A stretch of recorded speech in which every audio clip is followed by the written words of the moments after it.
Bonjour à tous. Dans cet opus, qui sera relativement long je pense, on va s'attaquer au phénomène des images. Mais pas que, donc on va commencer par le spectre électromagnétique, les espaces colorimétriques, les différents formats d'images True Color et les images indexées, et on terminera par les formats PDF. Donc dans cette partie, nous nous attacherons aux différents formats d'images, anciens ou récents. Nous évoquerons les caractéristiques techniques mais aussi les conditions qui ont préludé à leur création. Avant d'arriver à la description synthétique de ces formats, nous évoquerons les théories de la lumière et les espaces de couleurs qui ont donné naissance aux images fixes comme animées. Nous terminerons par l'analyse non pas du, mais des formats PDF. Alors, dans un premier temps, on va s'attaquer donc au spectre électromagnétique, tel qu'on le voit apparaître donc sur notre écran. Donc, le spectre électromagnétique, c'est l'ensemble du bain d'ondes dans lequel nous vivons depuis la nuit des temps. Et donc, ce spectre électromagnétique nous montre une petite bande au milieu avec une espèce d'arc-en-ciel, et c'est donc la partie du visible de ce spectre électromagnétique. C'est ce qui nous permet de voir notre environnement tout simplement, hein. Les rayons arrivent sur les choses et nous renvoient donc des ondes qui ont des longueurs d'onde différentes, et selon la longueur d'onde différente, nous percevons des rouges, des verts, des violets, des bleus. Donc on voit ici que à la droite de la partie du spectre visible, on a les infrarouges. Les infrarouges, c'est pour, je dirais, tout ce qui est du domaine de la chaleur, hein. Et donc, en rapport avec le rouge que l'on connaît parfaitement, on va vers les infrarouges. Après, il y a les micro-ondes, qui ne sont pas forcément bonnes pour la santé, les ondes radio, les grandes ondes. À la gauche de la partie du spectre visible, on a les UV, les rayons X et les rayons gamma, qui sont pas forcément très bons pour la santé humaine. Donc nous allons nous intéresser dans un premier temps au spectre du visible. Et le spectre du visible, tel que vous le voyez là, donc il a des limites en termes de longueur d'onde, qui vont donc en gros de 400 jusqu'à 700 nanomètres. Étant entendu qu'on peut avoir 400,00001 nanomètres qui peut correspondre à une couleur. Et on dit que ce spectre est continu. Il n'y a pas, je dirais, un endroit où une couleur va passer d'une l'une à l'autre. Il est parfaitement continu et infini. Je sais que c'est difficile à comprendre, mais c'est effectivement comme cela que fonctionne le spectre électromagnétique et la partie donc visible de ce spectre. Donc, dans cet infini de couleurs du spectre visible, du spectre électromagnétique, il a fallu inventer des systèmes pour pouvoir restituer les couleurs. Il a fallu trouver des règles, des systèmes de mesure, en tenant compte du fait que l'œil humain n'a pas la possibilité de voir toutes ces couleurs. Nos capacités humaines sont limitées à 1 ou 2 millions de couleurs maximum, selon les individus entre autres. Nous venons de voir donc le spectre électromagnétique et la partie visible de ce spectre, et il a fallu donc à un moment donné définir une théorie pour pouvoir représenter les couleurs dans des systèmes qui puissent être exploitables. Donc ça a été en 1931 donc la proposition faite par le CIE, c'est-à-dire la Compagnie internationale d'éclairage. Cet organisme a proposé une représentation du système des couleurs tel qu'on le voit ici. C'est la grande partie là qui ressemble un petit peu à une aile de requin que l'on voit là. On devine ici les notions de longueur d'onde telles qu'on les a vues juste un petit peu avant, donc dans le spectre électromagnétique. Elles sont là, hein, nos longueurs d'onde. Et donc cette théorie a débouché sur la création d'un espace théorique, le CIE 1931. Il y a eu des variantes CIE XY, CIE Lab, etc. Donc, mais le principe est à peu près le même, c'est d'avoir une manière de représenter les espaces de couleurs pour que ces espaces de couleurs puissent être utilisés de manière pratique sur les écrans aujourd'hui, mais aussi en imprimerie pour les couleurs de l'imprimerie, mais aussi pour les scientifiques lorsqu'ils vont faire les analyses des galaxies et des étoiles.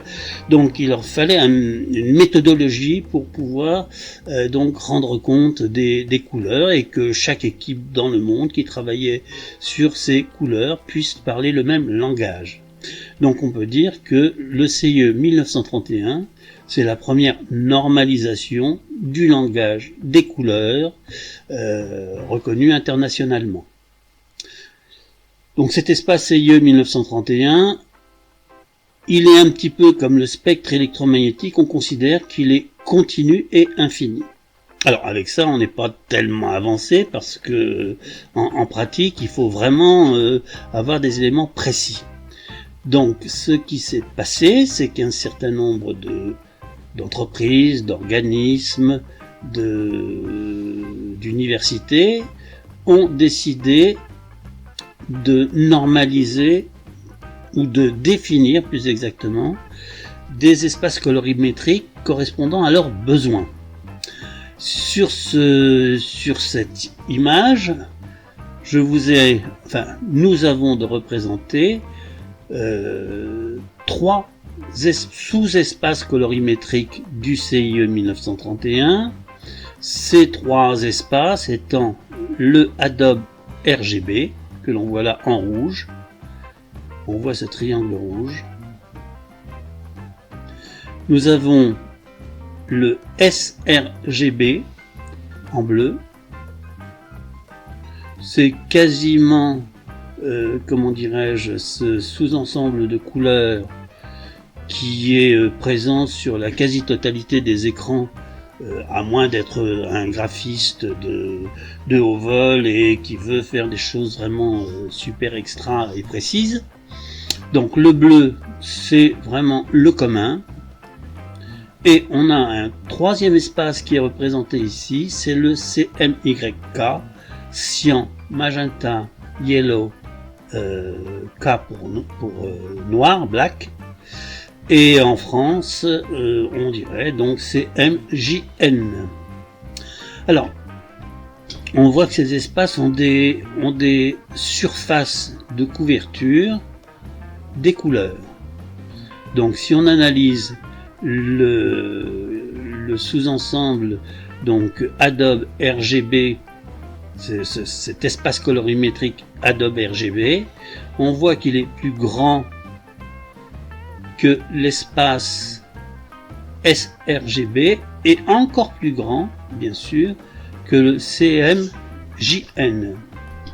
Alors, comment doit-on comprendre ça? Si je prends le Adobe RGB, on voit que par rapport au sRGB, eh bien, on a plus de nuances de vert. Au niveau des bleus, on a quasiment les mêmes nuances de bleu qu'avec le sRGB. Et en termes de rouge, on a quasiment la même chose, le Adobe RGB étant un poil plus grand. Donc, on a un espace de couleur Adobe RGB plus grand que le sRGB. Lui-même étant plus grand que le CMYK.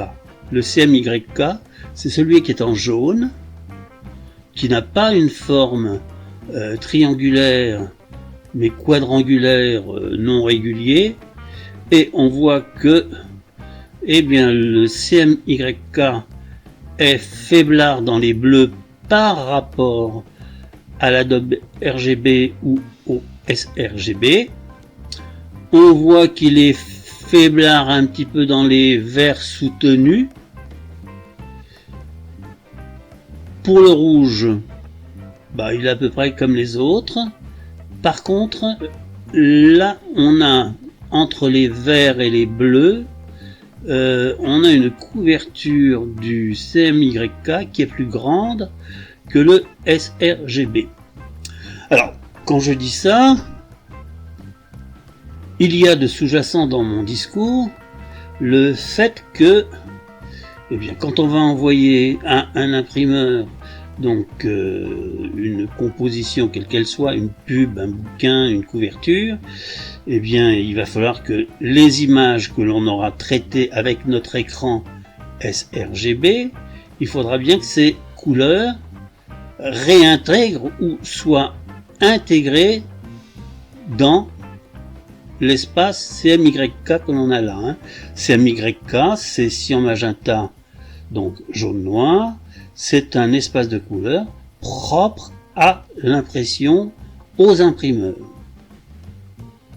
Étant entendu que cet espace CMJN, lui aussi peut avoir des variantes qui vont dépendre d'un certain nombre d'éléments, qui peuvent être des éléments d'ordre culturel, par exemple. Au Japon, par exemple, les profils d'impression sont différents, mais il y a des variantes selon le papier. Si vous avez du papier couché un peu lisse ou du papier offset un peu buvard, eh bien les espaces de couleurs qui seront gérés ne seront pas les mêmes. On verra ça un tout petit peu plus tard.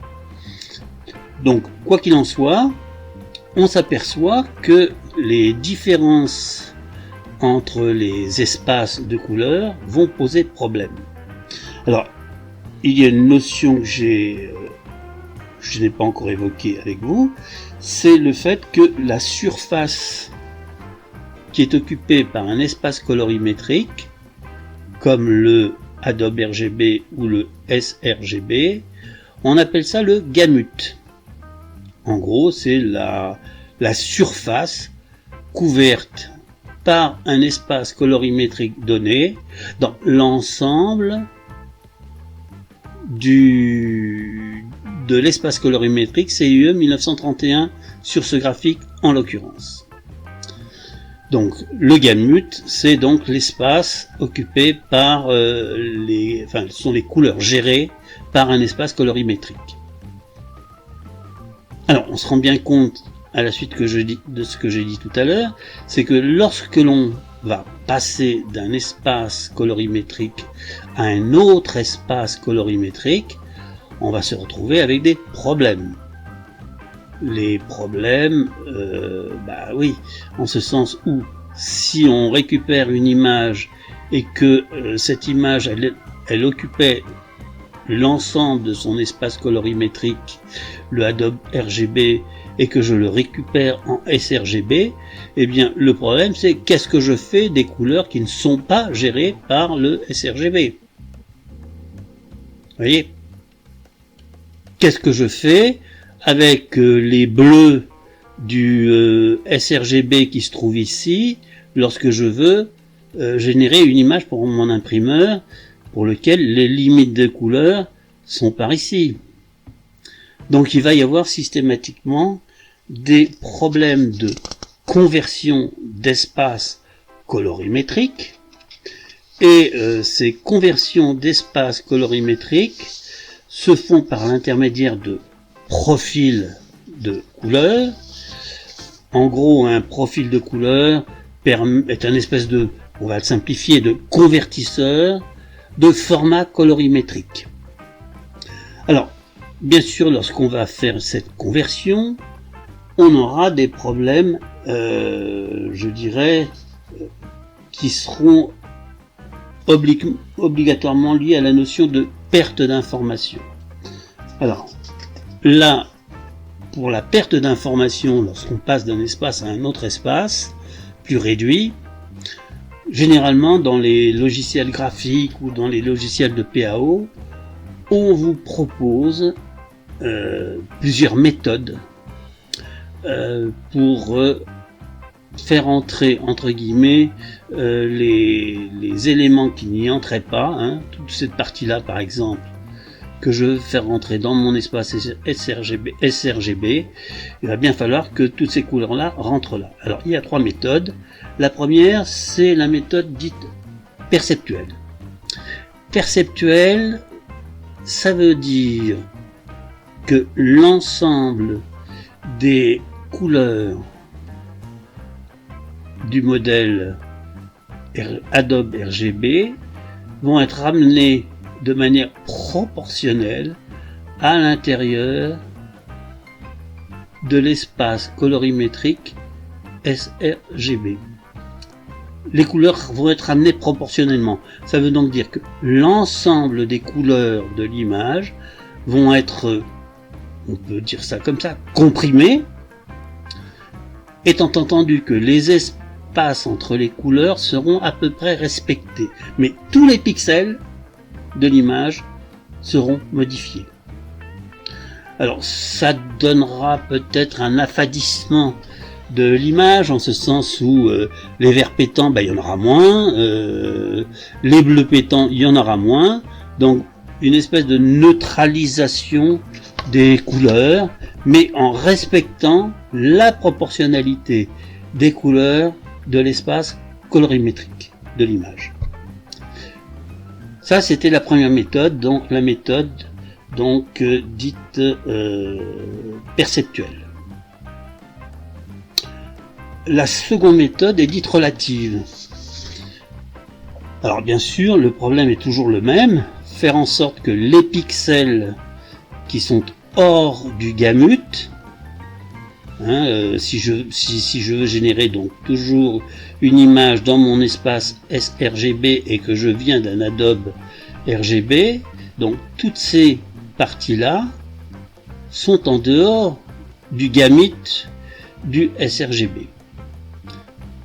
Et là, dans ce cas-là, on ne fait pas une réduction proportionnelle des pixels, on va conserver tous les pixels communs aux deux espaces. Donc là, on n'y touchera pas. Par contre, tous les pixels hors gamut seront ramenés à la périphérie du gamut du sRGB. Voyez ? Donc un vert ici sera ramené à l'intérieur du gamut du sRGB, à peu près là. Voyez ? Donc ça veut donc dire qu'on aura une espèce de concentration sur la périphérie du gamut des couleurs. On peut dire que cette image paraîtra peut-être un peu plus sombre, puisque on viendra accumuler des couleurs aux limites du gamut. C'est pas flagrant, bien évidemment, mais d'une manière générale, je préfère moi conserver la proportionnalité des couleurs plutôt que de changer, je dirais, la nature de l'image en changeant effectivement les couleurs aux confins du gamut. Donc ça, c'était la deuxième méthode. Alors il y a une troisième méthode qui s'appelle la méthode dite de saturation. Et la méthode de saturation, elle,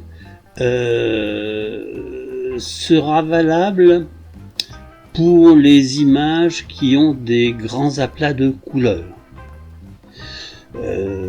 Comme une affiche qui aurait des grands aplats rouge, bleu, vert. La méthode de saturation serait celle qui serait peut-être la plus adaptée. Généralement, elle est peu utilisée, mais enfin, si elle existe, c'est pour ce type de raison-là, pour les images qui auraient donc des grands aplats de couleurs.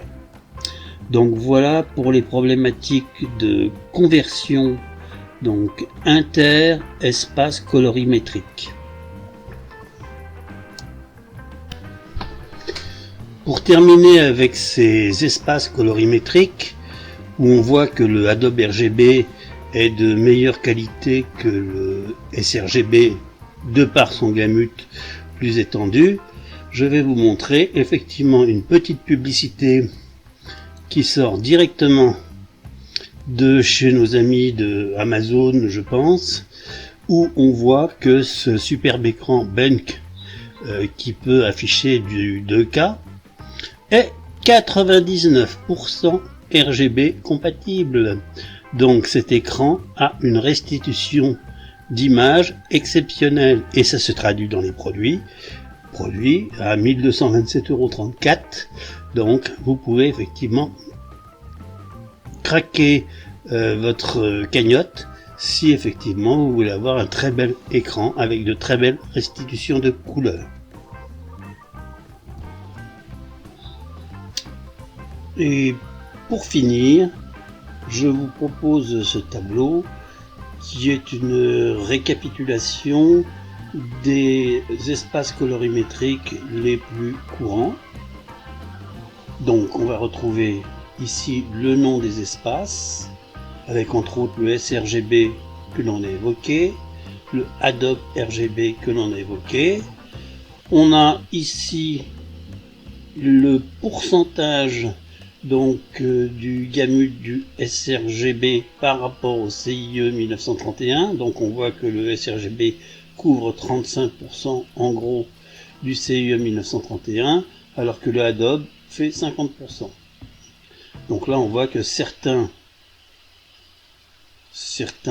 espaces de couleurs sont vraiment très étendus pour couvrir 100% du CIE 1931, etc. etc.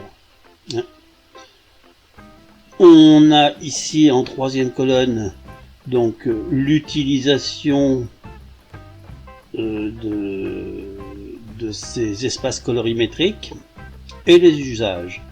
Alors ici on a les usages du sRGB, on a les sites web et les photos numériques, oui bien sûr.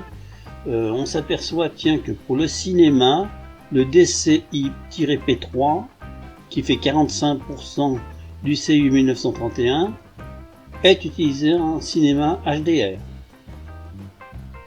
Donc voilà, je vous laisse ce tableau en consultation pendant quelques secondes avant de passer à la suite.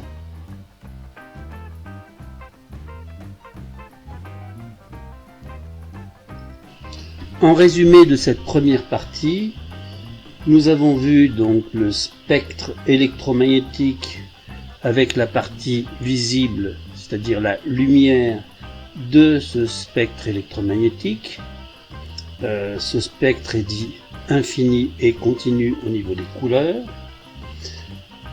Nous avons vu que pour normaliser un petit peu tout ça, il y avait eu un espace théorique et générique, le CIE 1931, qui avait été conçu et qu'à la suite donc de cette définition, un certain nombre de sous-espaces colorimétriques avaient été développés à des fins pratiques. Nous avons vu l'espace Adobe RGB et le sRGB et le CMYK, et nous avons évoqué les problématiques de conversion entre les espaces colorimétriques différents. Voilà pour cette première partie.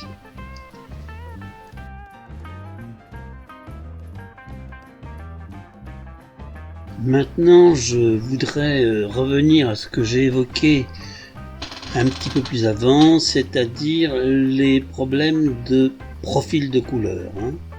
Je vous ai indiqué qu'il existait des profils permettant de convertir des couleurs d'un espace colorimétrique vers un autre espace colorimétrique. Donc c'est ce qu'on appelle un profil de couleur. Et l'International Color Consortium, comme vous voyez ici, est l'organisme international en charge de la normalisation de ces fameux profils de couleurs. Sachez qu'il en existe des centaines, autant que de machines différentes, d'écrans différents, venant de fabricants de Taïwan, de Chine ou d'ailleurs, et des imprimantes de chez HP à Canon, en passant vers les imprimantes et les systèmes d'impression professionnels, qui fonctionnent tous avec des profils de couleurs. Alors, bien sûr, passer d'un profil à un autre peut poser des problèmes, comme je l'ai évoqué, mais ces problèmes peuvent être éventuellement réduits, je ne dis pas supprimés, je dis réduits, puisque l'on constate que la plupart des écrans des ordinateurs non professionnels ne sont pas franchement calibrés en sRGB, ni en Adobe RVB, donc le sujet c'est de tirer le meilleur parti de son écran et de son matériel, et donc il est possible de créer son propre profil de couleur avec un système de calibrage de couleurs. Donc sous Linux il y a un outil qui s'appelle Argil CMS qui associé avec une sonde colorimétrique que l'on positionne sur l'écran, donc permet de calibrer la température de l'écran et les différentes couleurs. Alors le calibrage peut durer 2 minutes comme il peut durer un quart d'heure, avec cette espèce de sonde que l'on vient positionner au milieu de l'écran, généralement sur des grilles de couleurs. Et une fois que cet outil de calibrage logiciel donc a fini son travail, il génère un petit fichier qui va s'appeler quelque chose .icc. Ce .icc, vous pouvez après l'utiliser en demandant à votre écran d'utiliser ce profil ICC qui normalement devrait vous donner des couleurs plus fidèles. Donc si vous avez un écran qui est correctement réglé, eh bien on commence déjà à réduire tous les problèmes de déviation de couleur lorsqu'on passe d'un espace colorimétrique à un autre espace colorimétrique, et donc c'est une possibilité qui vous est ouverte. Pour ma part, j'ai trouvé chez le fabricant de mon écran un profil ICC qui était mis à disposition, qui est une variante du sRGB, et donc ce fabricant a tenu compte des composants de son écran pour optimiser au mieux. C'est ce qu'il dit, c'est difficile à vérifier bien évidemment. Donc là actuellement les images ou le fonctionnement de mon ordinateur fonctionne avec un profil de couleur de marque Shimei, c'est donc un écran d'origine chinoise. Voilà. Nous aborderons maintenant la problématique des images RGB ou RVB, rouge, vert, bleu. Ce que l'on va voir est valable pour l'ensemble des espaces colorimétriques, le principe étant le même. Donc sur une image RVB, le principe est de dire que nous avons 3 canaux de couleurs qui vont participer à la couleur finale d'un pixel. Sur cette image là, je vais vous montrer un pixel, voilà, et je mets même une grille de zoom qui apparaît, et là on a chaque pixel qui est présenté. On voit ici que ce pixel sur lequel je me suis positionné, en bas d'écran, là, en bas à gauche, on va le voir apparaître, on voit qu'on a un couple de 3 valeurs, 222, 222, 222. Comme je vous l'ai dit dans d'autres tutos, Le canal des rouges va de 0 à 255. Donc le rouge le plus foncé, le rouge noir, est à 0. Le rouge le plus éclatant est à 255. Idem pour les verts, idem pour les bleus. Et donc, si on met une même composante de rouge, de vert ou de bleu, eh bien on obtient des gris. Des gris clairs, des gris foncés, des gris plus foncés, jusqu'au quasiment noir. Alors si je me balade par exemple sur ma droite de mon écran et que je prends un pixel quasiment noir, en bas d'écran, là on a vu qu'il y avait 3, 3, 3. Je reviens, regardez ici les variations de couleurs. On a du 1, 1, 1, du 20, 20, 20, 14, 14, 14, et plus on va vers les gris clairs, et plus les composantes rouge, vert, bleu se déterminent. Là on a un 40, 40, 40, et si je vais ici au milieu, on a du 241, 241, 241, ce qui veut donc dire qu'on est proche de la limite des 255. Donc je vais supprimer l'affichage de la grille dite de zoom dans MT Paint, et on voit en bas que à chaque fois que je déplace mon curseur, la variable change. Rouge, vert, bleu. Là je suis sur une partie rose, donc la partie rose tirera 180 en rouge, en vert 0, et en bleu il y aura une composante à 182. Donc, nous avons donc nos trois canaux de couleurs. Ces trois canaux de couleurs, on va les retrouver dans l'outil qui permet de modifier les couleurs. Et dans ce petit outil, on voit qu'ici, on peut travailler sur les rouges, les verts et le bleu. Si je neutralise le rouge et que le vert et le bleu, je supprime le vert et le bleu, je me retrouve avec une image normalement complètement rouge.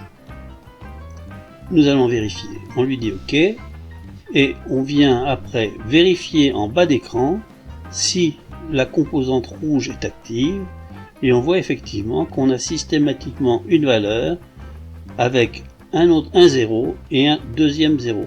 Ça veut donc dire que effectivement nous n'avons que des rouges sur cette image là. Alors bien sûr ces rouges, on peut éventuellement comment dirais-je, transformer cette image tout en restant dans les rouges.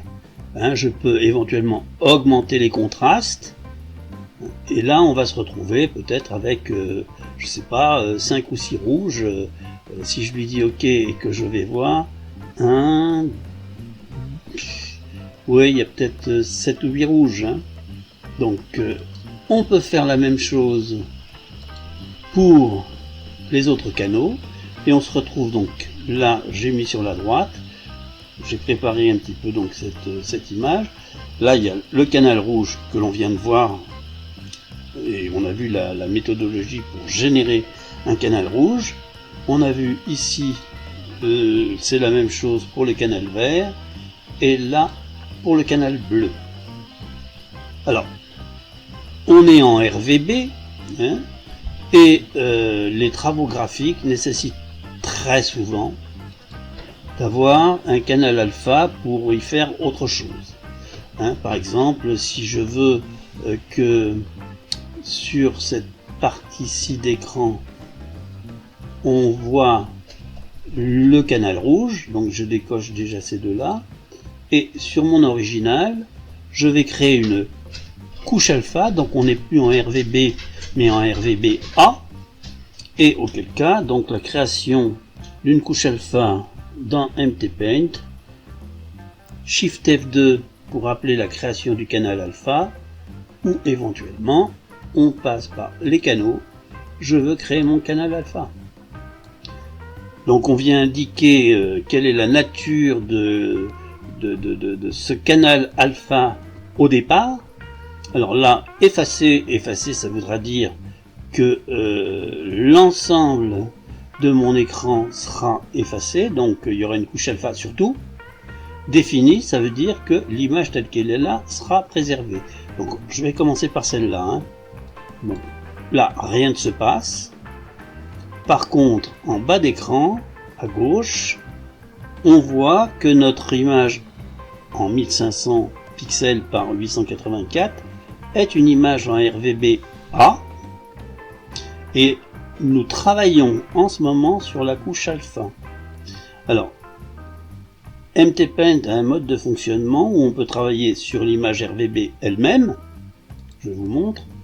Éditer l'image RVB, éditer le canal alpha, éditer le canal de sélection et éditer le canal de protection. Donc on verra cela par la suite, hein, à quoi peuvent servir ces canaux de sélection et de protection. Pour l'instant on n'est que sur les canaux RVB et A et je vais travailler sur la couche alpha. Donc je dis que je vais prendre tout bêtement ce pinceau et je l'agrandis un peu pour faire un espèce de barbouillage sur la zone que je veux rendre transparence. Alors, peindre avec de la transparence, dans le langage de MTPaint, c'est dire ok, l'alpha est à 0. Je vous rappelle, les couleurs c'est de 0 à 255, et bien l'alpha c'est pareil, 0 c'est transparent, 255 ce n'est plus transparent du tout. Donc là, j'ai activé mon canal rouge et mon original sur lequel je travaille, en particulier sur sa couche alpha. Si je mets des coups de peinture ici, eh bien je m'attends à voir apparaître le canal rouge. Si je coche afficher tous les calques, bien sûr, sinon, et là, effectivement, on voit apparaître l'image, donc cette image-là, que j'avais préparée au préalable. Hein. Donc, on est passé du RVB tout court à RVBA, et bien sûr, tous les formats d'image ne supportent pas forcément la gestion d'une couche alpha.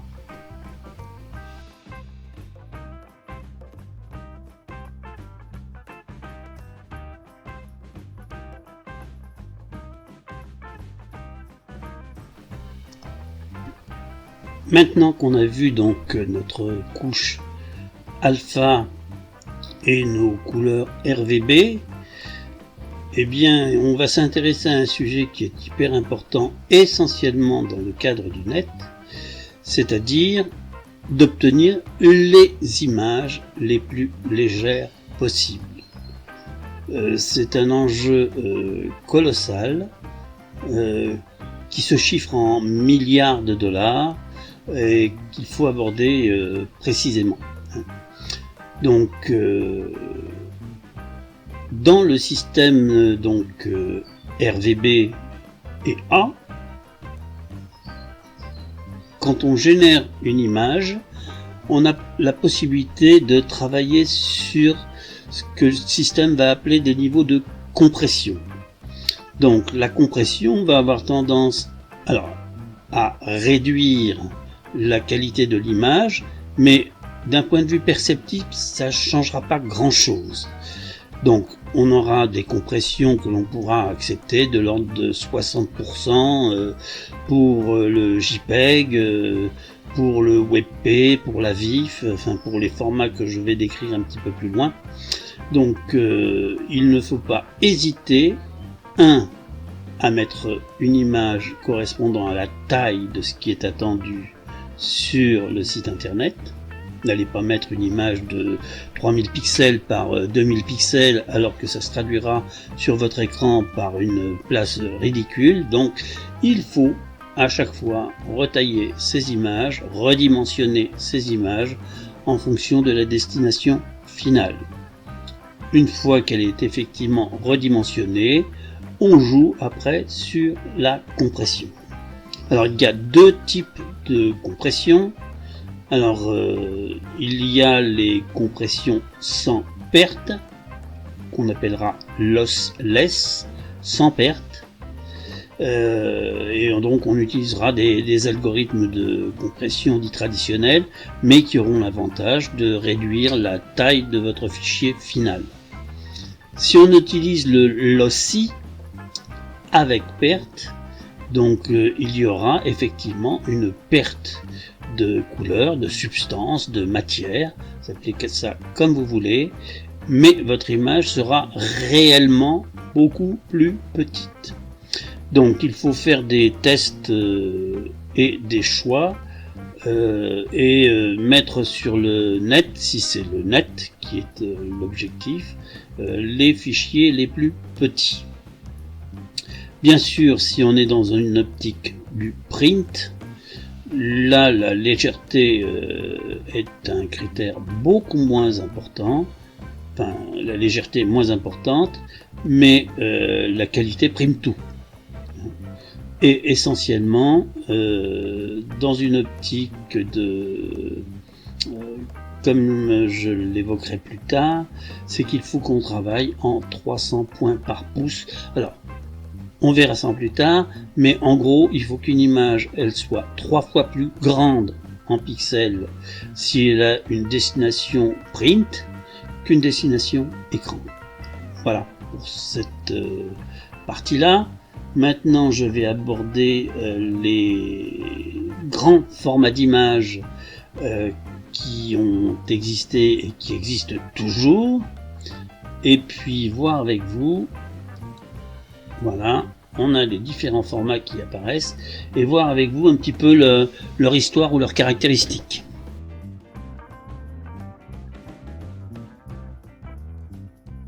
Donc je vais commencer par le JPEG. Le JPEG que l'on connaît depuis maintenant plus de 30 ans, 35 ans, les premières spécifications du JPEG doivent dater de 1988, 89, quelque chose comme ça. Alors, son avantage, c'est que on peut avoir de la compression avec perte. D'autre part, c'est un format qui ne supporte pas de niveau de transparence. Donc au lieu de 4 canaux, comme certains formats peuvent le supporter, on est sur une base de 3 canaux, et 3 canaux qui peuvent être dégradés.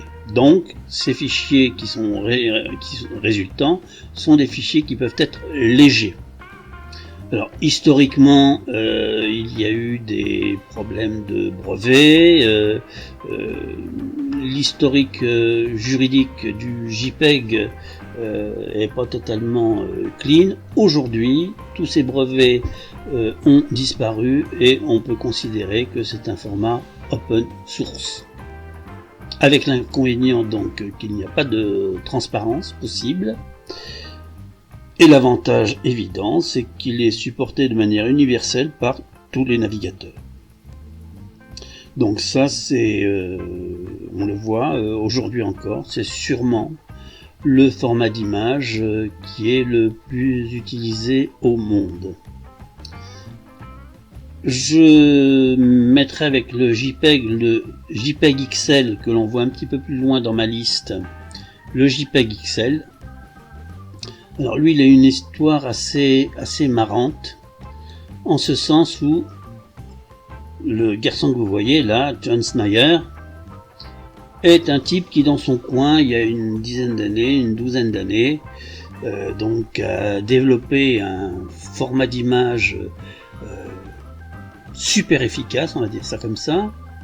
C'est un garçon qui bosse dans une université belge, et qui dans son coin a donc développé le FLIF, F-L-I-F. Par contre, tout seul, il pouvait pas faire grand chose, et il se trouve que l'organisme qui chapeaute le JPEG a fait appel à un nouveau projet, donc développer un successeur au JPEG. Alors le cahier des charges était simple, donc avoir des images les plus légères possibles, en préservant donc une qualité max, de pouvoir supporter de multiples espaces colorimétriques, on en a parlé plus avant, de pouvoir être rétro-compatible avec la base des JPEG installés. Ça voulait donc dire faire quelque chose de nouveau, mais être capable de lire au minimum donc tous les JPEG existants du monde, étant entendu que une des fonctions complémentaires, ça a été que ce codec JPEG, c'est un codec, un codeur-décodeur, ait la possibilité d'enregistrer les anciens JPEG, mais aux nouvelles capacités du JPEG XL, c'est-à-dire une compression plus développée, bien sûr. Ce JPEG XL, il devait aussi supporter la transparence, qu'il ne supportait pas avant. Donc, cet universitaire donc a répondu à l'appel d'offres du comité et donc a été validé. Alors, il a été obligé, bien sûr, de développer toute la partie rétrocompatibilité avec l'ensemble des JPEG existants. Et aujourd'hui, on peut dire que c'est un format exceptionnel, le JPEG XL. Il est très très léger, donc à destination essentiellement du web. Il est open source. Il accepte la transparence, ce qui en fait un format qui peut être utilisé par les créatifs. Par contre, en termes de navigateur, les navigateurs ne supportent pas le JPEG XL. Il n'y a que Safari chez Apple qui le supporte, et pour une raison toute simple, elle se situe juste au-dessus du JPEG XL. C'est le AVIF, qui a été donc développé par un consortium qui s'appelle AO Media, mais qui est, je dirais, supervisé par Google, et que tous ces gens-là, je vous expliquerai le comité qui est autour de l'AVIF, ont préféré mettre en avant l'AVIF et de ne plus supporter le JPEG XL. Donc dans un premier temps, Google Chrome supportait le JPEG XL, et à un moment donné, on a dit non, stop, on ne le supporte plus, et on ne supporte plus que la VIF, le WebP, le PNG, le JPEG, etc. Donc voilà cette histoire du JPEG XL qui en gros ne fait que commencer, puisque c'est un format tout à fait récent, qui a 1 an ou 2 ans à tout casser, et on verra comment se passe la suite de l'aventure du JPEG XL.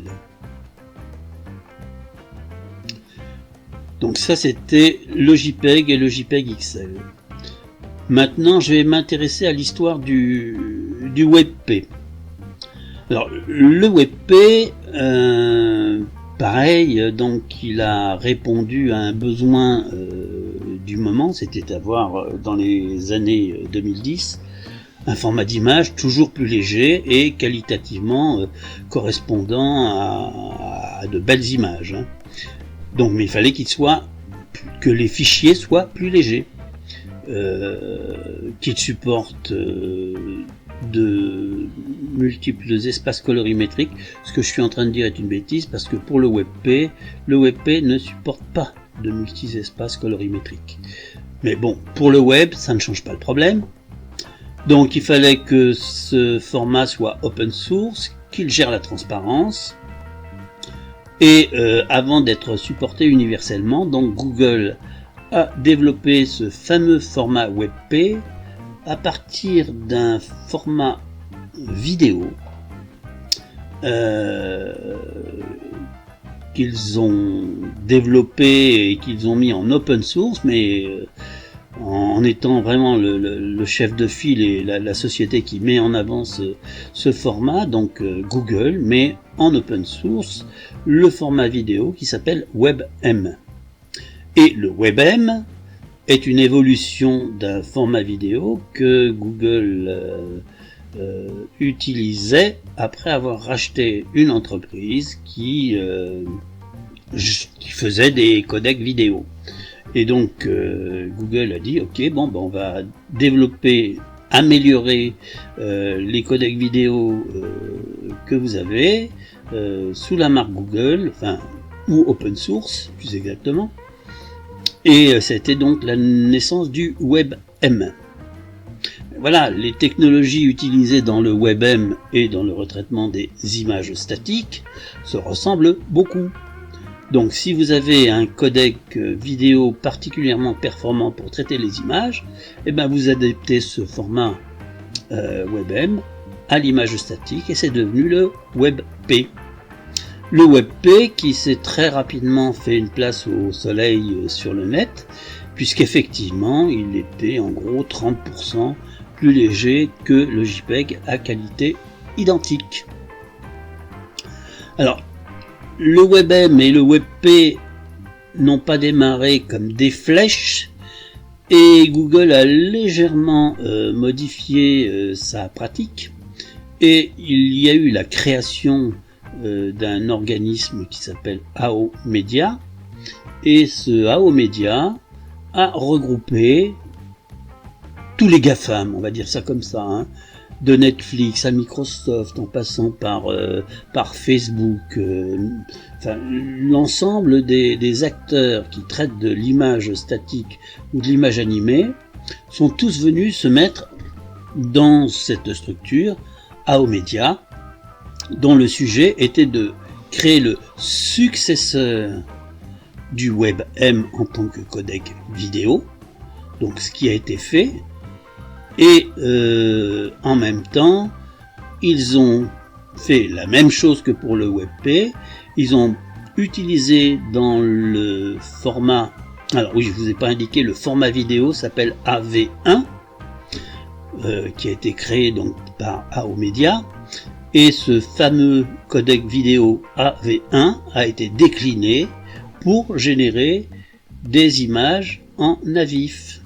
Alors, contraintes identiques, transparence, des fichiers plus petits, support universel. Alors le support est effectivement universel de la vie, parce que quand vous avez des mastodontes comme Netflix, YouTube et autres Apple et Microsoft, il est évident que la puissance de feu est colossale.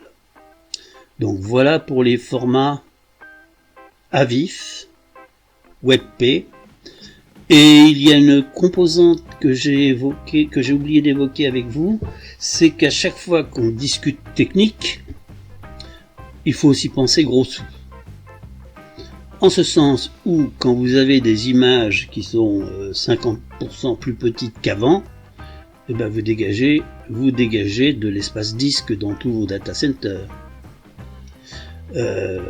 Vous augmentez donc la vitesse de transfert de ces fameuses images sur la toile. Donc vous améliorez l'expérience utilisateur. Donc par exemple pour Google, ils ont plus de 100 data centers pour gérer l'ensemble de leurs produits à travers le monde.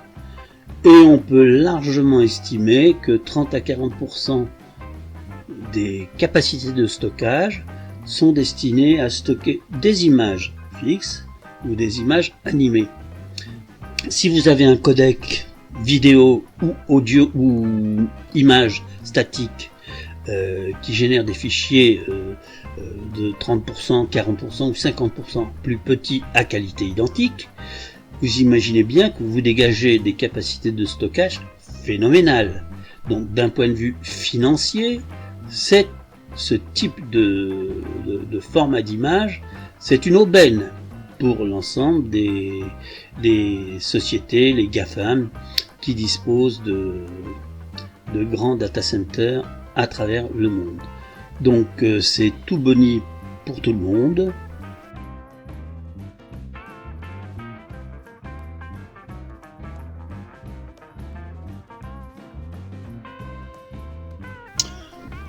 On va continuer l'analyse de nos différents formats en évoquant le BMP et le TIFF. Alors, le BMP a été l'un des premiers formats d'image créés. Il a été par Microsoft. Et ce format qui est très lourd, donc est devenu un format désuet qu'on peut utiliser par-ci par-là, en ce sens où la qualité qu'elle génère est une qualité parfaite, mais on a des solutions beaucoup plus légères et sans les inconvénients du fait qu'il n'y a pas de transparence, entre autres dans le BMP, que pour le net il n'est pas du tout adapté à l'affichage d'images sur le net. Donc je le rappelle uniquement ici pour mémoire en tant que grand ancien, mais sinon il est plus utilisé, on va dire ça comme ça. Donc on va s'attaquer maintenant au TIFF. Donc le TIFF, sa caractéristique c'est d'être réservé en gros au print, c'est-à-dire aux images que vous pouvez transférer à vos imprimeurs pour les impressions sur papier. Donc un des inconvénients du TIFF, c'est qu'il est lourd, on va même dire très lourd lorsqu'il n'est pas compressé. On va voir après tous les systèmes de compression que l'on peut avoir avec le TIFF. Donc il est très lourd. Initialement il appartenait à une société qui s'appelait Aldus, qui a été racheté après par Adobe, et il a été pendant plus de 20-25 ans sous licence avec brevet, et donc dans la chaîne graphique vous aviez donc la génération de royalties qui était générée. Donc sinon il a l'avantage bien sûr de la transparence, et ce n'est pas un format du tout adapté au net. Par contre le TIFF est vraiment très utilisé en imprimerie. C'est le format, on va dire, recommandé lorsqu'on traite avec effectivement des imprimeurs. Alors ce TIFF étant très lourd, comment fait-on pour le rendre moins lourd? Et tout à l'heure j'ai évoqué avec vous les compresseurs, donc les algorithmes de compression. Donc il y a des algorithmes de compression avec perte, lossy, on a vu ça tout à l'heure, et il y a les compresseurs lossless, donc sans perte, qui permettent de compresser les données contenues à l'intérieur d'un fichier, TIFF, JPEG ou autre, peu importe. Et donc un compresseur sans perte, eh bien il est possible d'en utiliser plusieurs avec le format TIFF. Là je vous montre une petite synthèse des différents compresseurs que l'on peut avoir avec le TIFF, et ce que l'on peut dire, c'est que d'une manière générale, à part la compression de type JPEG, donc qui est avec perte, hein, c'est le seul qui est mentionné avec perte, on le voit là sur la gauche, avec perte.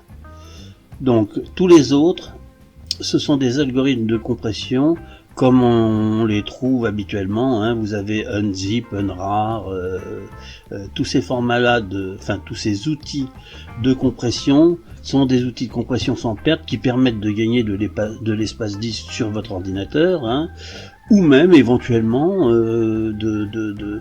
d'être utilisés dans des formats que vous connaissez parfaitement. Je pense par exemple au format DocX en traitement de texte, dont l'extension est .docx, mais si vous renommez le docx et vous appelez ça .zip, eh bien vous pouvez l'ouvrir, et à l'intérieur vous allez trouver des structures de répertoire et sous-répertoire, avec un sous-répertoire média si vous avez à traiter de médias ou choses comme ça.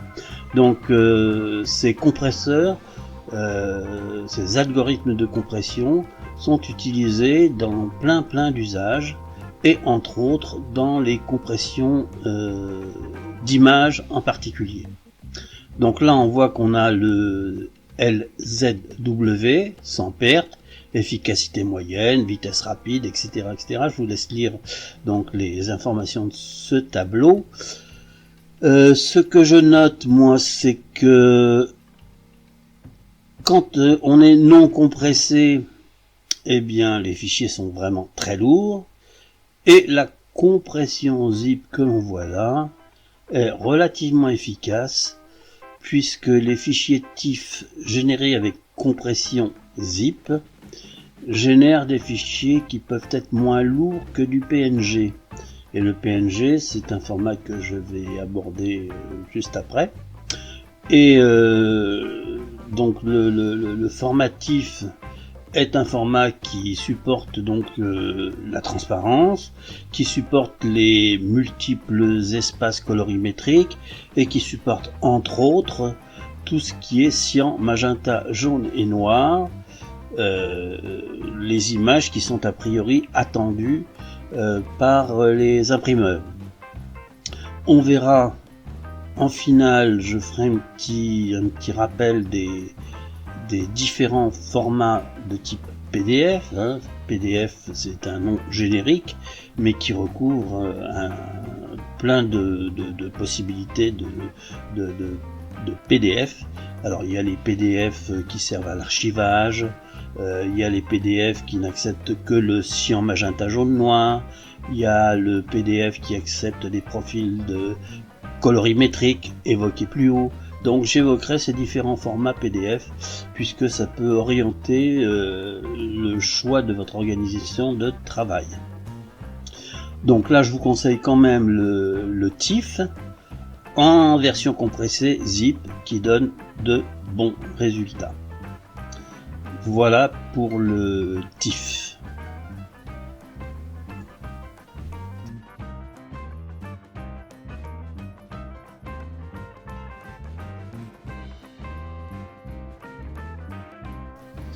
Un tout petit peu de technique pour ceux qui veulent aller un petit peu plus loin concernant donc les couleurs RVB et les différents canaux. Donc ce que l'on a évoqué jusqu'à présent concernait essentiellement l'encodage RVB classique dit 8 bits. Alors on a vu que dans notre RVB classique nous avions 3 canaux de couleurs, rouge, vert, bleu, chacun pouvant prendre 256 couleurs de nuances de couleurs, 256 niveaux de rouge, de vert ou de bleu, et que l'on avait donc plus de 16 millions de couleurs possibles pour un pixel. C'est un format dit 8 bits, en ce sens que les valeurs de 0 à 255 sont stockées dans un format qu'on appelle le format binaire, et que pour représenter les chiffres de 0 à 255, nous avons besoin de 8 bits. C'est ce que je vous montre ici, c'est-à-dire que 0 sera en binaire 00000, 8 fois 0, et que la couleur max gérée sur 8 bits, c'est le 1111111 qui correspond à la valeur 256 dans une optique de base décimale. Alors, ce que l'on a vu pour le rouge est vrai pour le vert, est vrai pour le bleu à chaque fois. Donc nous avons 3 fois 8 bits pour donner la couleur finale d'un pixel. Je ne parle pas là du canal alpha, puisque un canal alpha viendrait occuper 8 bits de nouveau, de 0000 à 1111 pour indiquer le niveau de transparence. Alors, ça, ce qu'on a donc de 0,2 à 255, c'est ce qu'on va appeler la profondeur des couleurs. Donc 256 niveaux de rouge, c'est la profondeur limite d'une image encodée en 8 bits. Mais il existe des encodages qui vont jusqu'à 16 bits, d'autres qui vont jusqu'à 32 bits, et certains autres qui sont limités par exemple à 12 bits.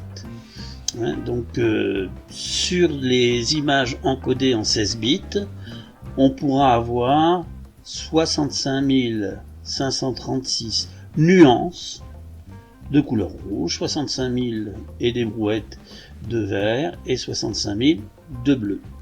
Alors ces formats 16 bits sont, et le 32 bien sûr, a fortiori, sont à destination professionnelle, et la plupart des formats ordinaires se contentent du 8 bits, mais le TIFF et le PNG peuvent aller et supporter le 8 et le 16 bits. Le JPEG XL, je vous avais dit qu'il était exceptionnel, donc il peut avoir 32 bits de profondeur de couleur. Je vous rappelle aussi qu'il a le canal de transparence et qu'il gère les multiples espaces colorimétriques. Il y a un élément que je n'avais pas indiqué au niveau de ses performances, c'est qu'il est, on va dire, auto-adaptable. J'entends par auto-adaptable le fait que si vous avez un écran et une petite zone de 500 pixels par 500 pixels, et que l'image d'origine fait 2000 pixels par 2000 pixels, eh bien ce format est capable de générer entre guillemets les 500 pixels par 500 pixels dont vous avez besoin sans vous renvoyer la totalité de l'image. Résultat des courses, vous avez une image adaptée à la résolution de votre écran et l'information arrive plus vite. C'est donc une des qualités exceptionnelles du JPEG XL, et je vous rappelle que malheureusement les navigateurs ne le supportent pas encore, mais que rien n'est dit sur ce format-là. Alors, à noter que le format AVIF, le concurrent direct du JPEG XL aujourd'hui, lui accepte de monter jusqu'à 12 bits de profondeur de couleur, soit 4096 nuances par canal. 4096 rouge, 4096 vert, 4096 bleu. Ça c'est pour les encodages en base 2 ou en base 10. Hein. La base 10, c'est quand je parle de 256, c'est de la base 10. Et quand j'évoque les 0 et les 1, c'est de la base 2. Alors il existe aussi une base 16. Alors cette base 16, en bas de cet écran, donc considère qu'au lieu de s'arrêter à 10, on peut aller jusqu'à 11, 12, 13, 14, 15, 16, et le 16 sera noté, alors ça doit être noté uniquement par un seul symbole, ce sera le F. Alors cette base hexadécimale, donc elle apparaît très souvent sur les color pickers que vous avez dans les logiciels ou que vous avez de manière autonome, hein, et ce color picker vous proposera cette image, enfin le pixel que vous survolez, il vous le proposera donc dans les différents systèmes, hein, dans le système RVB, dans le système saturation U, etc. Et il vous le proposera aussi en valeur hexadécimale. Je vous montre. Voilà, donc là, ce color picker est un color picker extérieur donc à mon application MTPaint. Hein. MTPaint a son propre color picker, mais celui-ci je le trouve particulièrement performant en ce sens où si j'utilise ici donc ma pipette et que je me balade après sur l'image dont je suis en train de rechercher une couleur particulière, on voit que le color picker réagit de manière instantanée.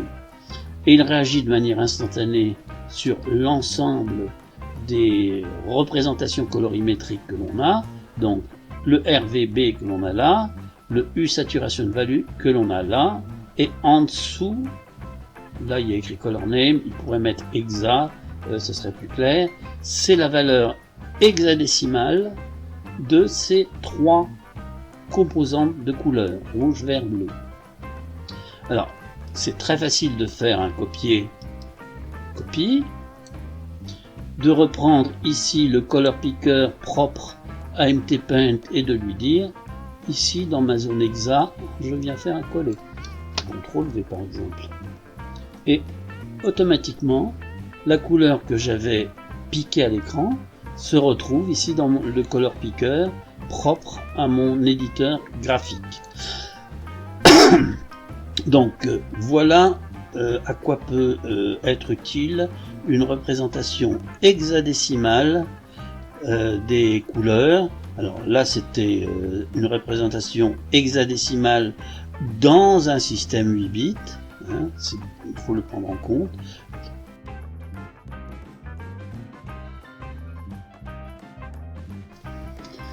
Nous allons voir maintenant les formats PNG et je vais aussi évoquer le format GIF qui n'est pas dans cette liste, qui fait partie de la famille des images indexées. Je vous rappelle que nous avons nos couleurs RVB qui couvrent une bonne partie du spectre électromagnétique, hein, comme on a vu plus haut. Et par contre, au début de l'informatique, il était impossible de rendre toutes ces couleurs. Et à l'époque, sur un écran, on pouvait générer en gros 256 couleurs. C'est pas en gros, on avait des écrans 256 couleurs. Et donc les graphistes travaillaient à partir d'images en 256 couleurs.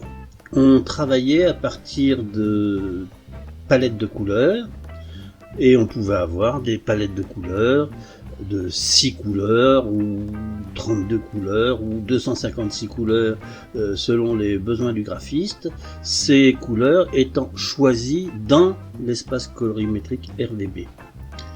Et donc on avait relativement peu de couleurs, et donc il fallait utiliser des techniques de tramage comme dans l'imprimerie, hein. Quand vous regardez un journal de très près, vous voyez les petits points, donc il y a en gros du noir et du blanc, et il y a des densités de petits points noirs qui font apparaître l'image.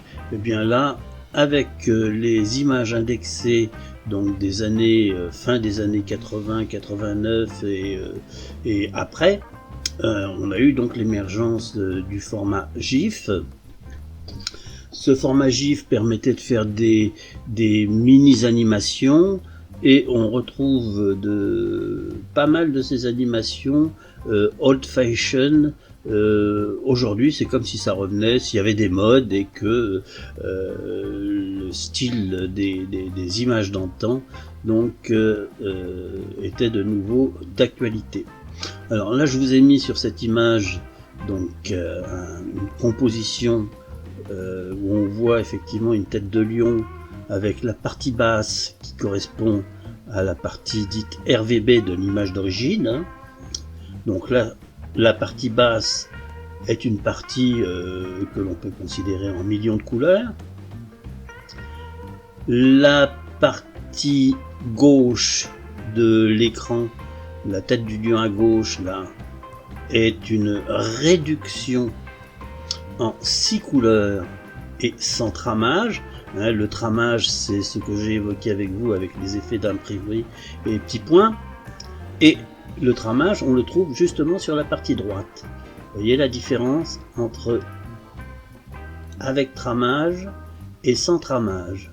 Sans tramage, ici, la partie du nez du lion est un aplat de couleurs, alors que sur la partie droite, on aperçoit des petits points noirs qui viennent se mélanger, et pourtant on est sur une 6 couleurs, là aussi sur la gauche une 6 couleurs, sans tramage à gauche, avec tramage à droite.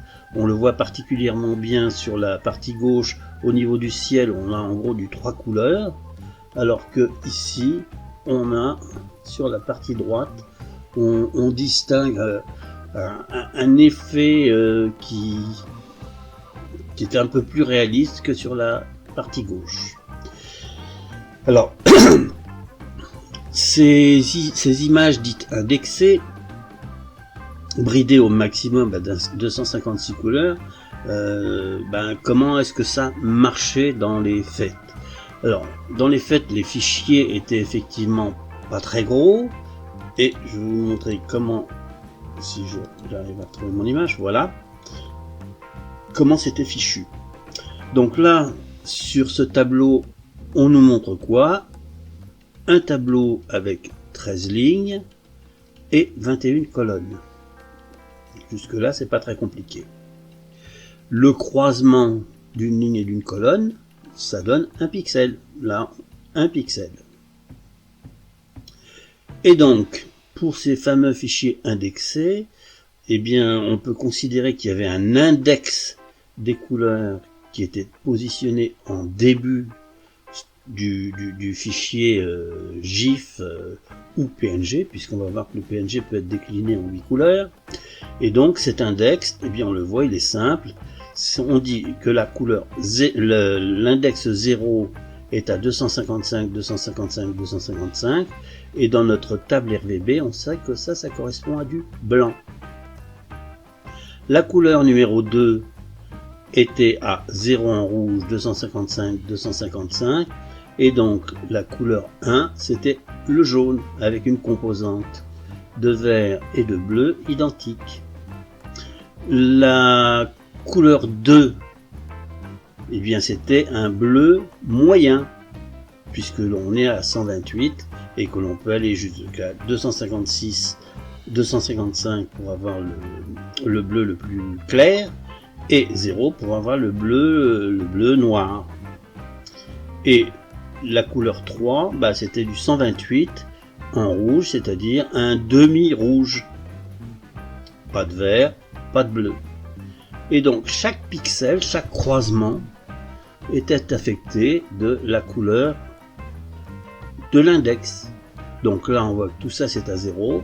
0 c'était tout blanc. Là on voit des 1 partout. Le 1 c'était les jaunes. Donc on déclinait la structure de l'image de cette manière-là, à la manière un petit peu d'un tableur. Donc une fois que c'était stocké dans le fichier, c'était compressé, donc le GIF avait un format de compression comme on l'a vu précédemment pour le TIFF, et ce format de compression pendant longtemps était un format propriétaire sur lequel il y a eu des royalties à payer.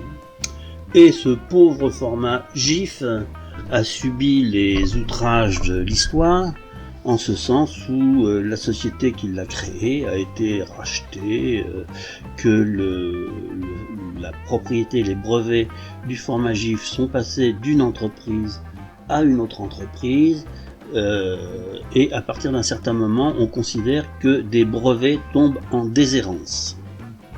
Alors, déshérence, ça veut dire quoi? Ça veut dire que derrière, il y a des opportunités dites juridiques, et il y a des cabinets d'avocats qui sont spécialisés dans ce type de procédure, c'est-à-dire qu'ils rachètent des brevets en déshérence, et après ils lancent des opérations pour récupérer des royalties théoriquement dues auprès des gens qui ont pu l'utiliser. Et comme c'était un format universel et encore aujourd'hui, il y a eu des tas de procédures autour du GIF. Ça se passait à la fin des années 90.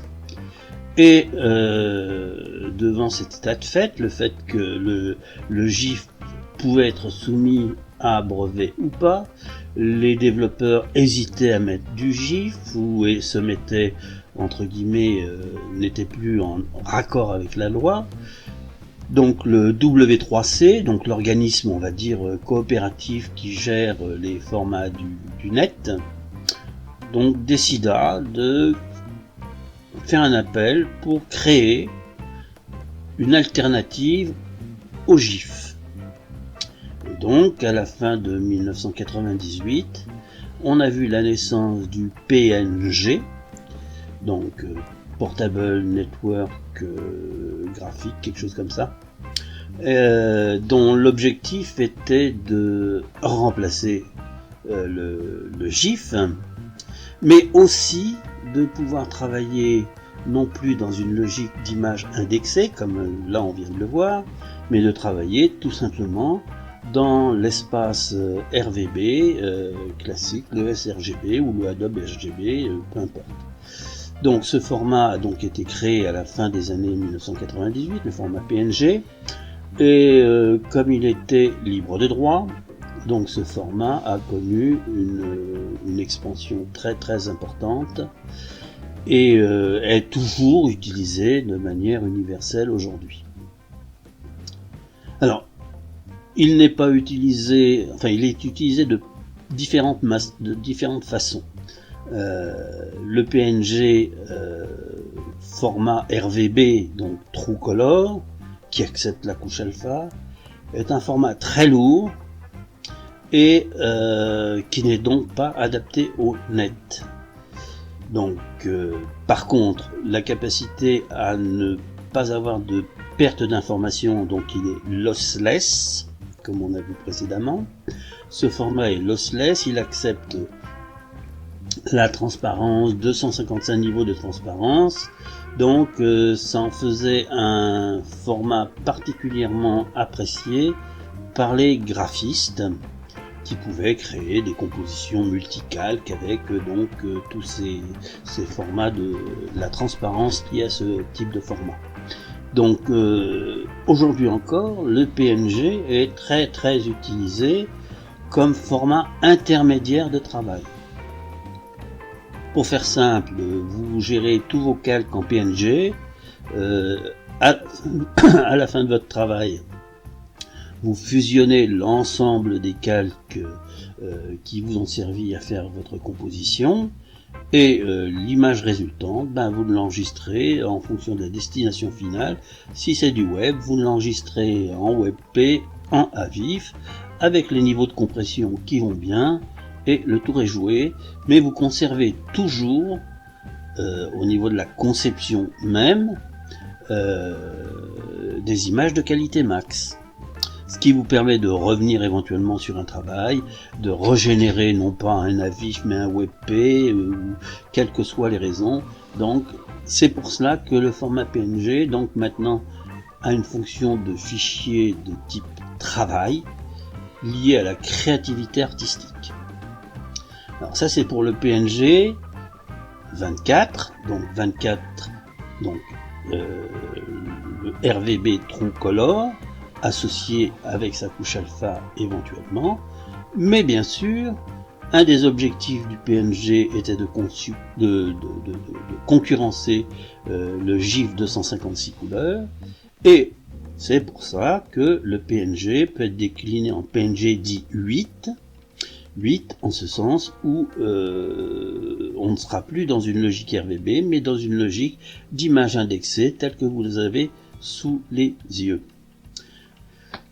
Et lorsque l'on veut mettre sur le net une image en PNG 8 avec de grands aplats de couleurs, vos fichiers sont hyper légers. Si vous mettez du PNG 24 grand format, c'est même pas la peine d'y penser. Mais des grands aplats de couleurs en PNG 8, ça le fait très très bien sur le net. Ça peut remplacer entre autres le SVG qui est un format vectoriel que l'on verra sûrement par la suite. Mais oui, c'est tout à fait utilisable. Vous faites un fond d'écran avec une composition qui contient que peu de couleurs, et à partir de ce moment-là, c'est tout. Donc suivant l'usage, comme d'habitude, l'usage final, vous choisissez un format ou un autre format. Voilà pour le PNG 8 indexé et le PNG True Color.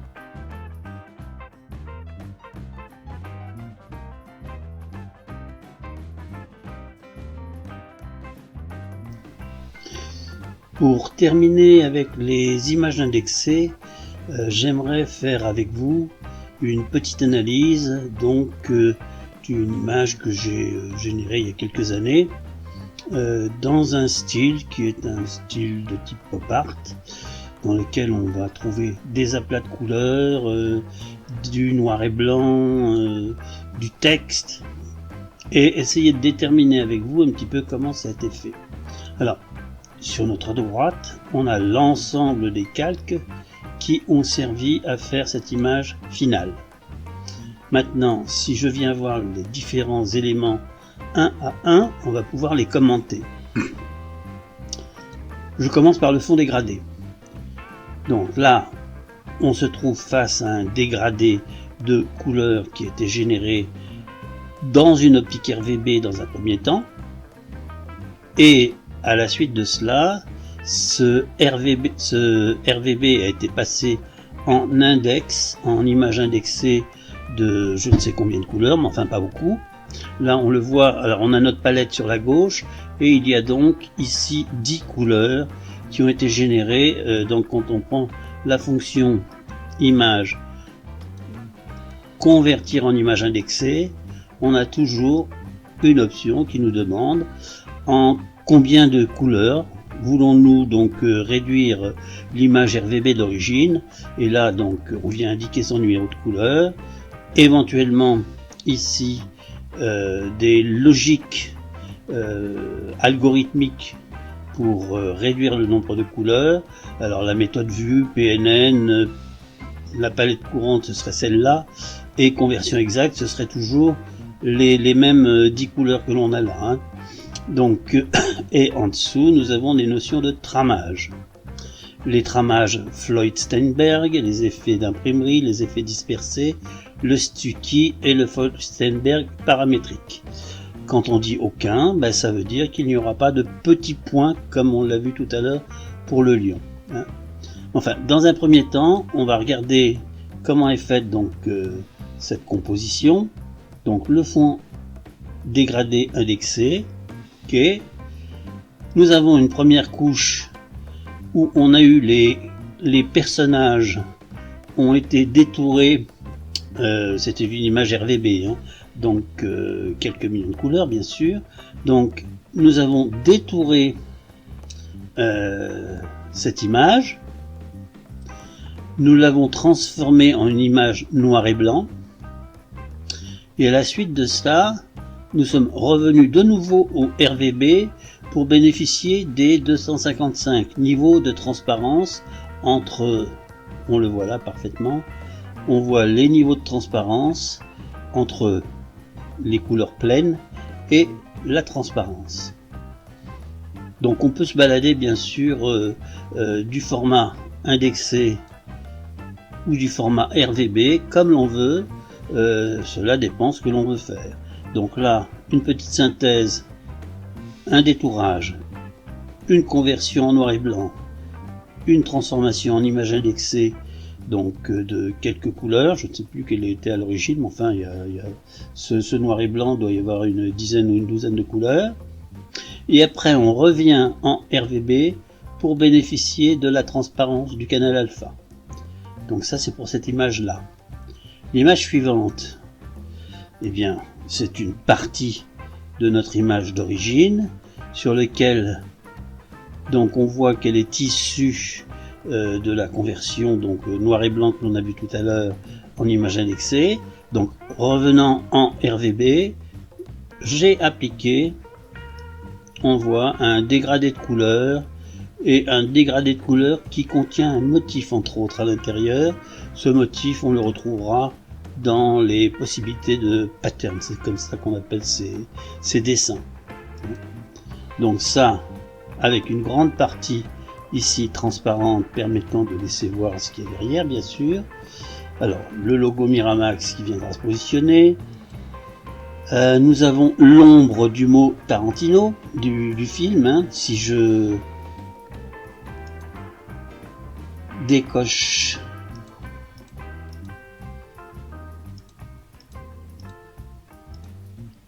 voilà, j'ai décoché l'ensemble des éléments, je ne laisse que l'ombre du titre, du nom de Quentin Tarantino et le nom de Tarantino, et là on voit qu'on a ici la partie jaune avec sa couche de transparence, et en dessous uniquement la partie ombre qui est décalée de quelques pixels, hein. Donc si je vérifie ici par rapport au calque, le calque le plus en dessous, hein, qui fait référence en matière de dimension, hein, par rapport à l'ensemble de la composition. Donc là, l'ombre est à 1380 par 9 et le film Tarantino est à 1374 0. Hein, ça veut donc dire qu'il y a ici pour l'ombre un décalage vers la droite. Après nous avons un flou jaune qui correspond, alors il y a eu un flou avec des éléments graphiques qui ont été mis pour faire une petite variation.